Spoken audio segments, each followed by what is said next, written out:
तो हमको कम से कम अपने घर के चौखट के अंदर भाषा अपनी बोलनी चाहिए। मेरी मातृभाषा में मैं बोलूंगा। और जिस प्रांत में मैं रहता हूं वो अगर दूसरा प्रांत है, स्वभाषा का आग्रह रखना, अपना वेश पहनना, विदेशी वेश पहनना पड़ता है मजबूरन, ठीक है, घर के अंदर कम से कम।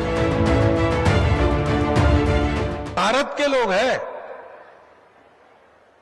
हम यूरोप अमेरिका के नहीं है, अरब मिडिल ईस्ट के नहीं है, चीन जापान के नहीं है, ऑस्ट्रेलिया के नहीं है, हम भारत के लोग हैं। तो हमको कम से कम अपने घर के चौखट के अंदर भाषा अपनी बोलनी चाहिए। मेरी मातृभाषा में मैं बोलूंगा। अपने देश में अनेक भाषाएं हैं, सबको समझ में आए इसलिए कोई एक व्यवहार भाषा चाहिए, वो भी मैं सीख लूंगा। और जिस प्रांत में मैं रहता हूं वो अगर दूसरा प्रांत है तो वहां के लोगों की भाषा भी मैं सीख लूंगा, क्योंकि सारी भारत की भाषाएं अपनी राष्ट्र भाषाएं हैं। उनका मूल एक है, उनके शब्द अलग अलग है, उनमें भाव एक है।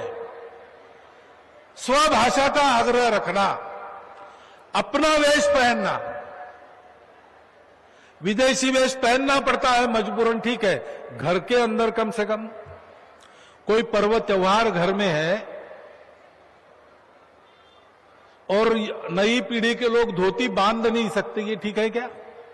रोज नहीं पहनेंगे, ठीक है, समझ में आता है, लेकिन पूजा में बैठना धोती कैसे बांधना है, आना तो चाहिए।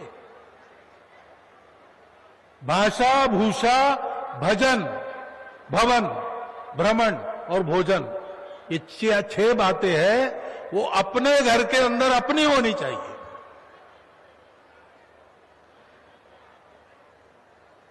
और अपने देश का बना माल खरीदना चाहिए।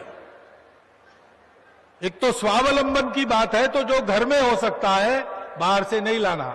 बाहर से तब लाना जब अपने किसी भाई का रोजगार उस पर है, जरूर लाइए।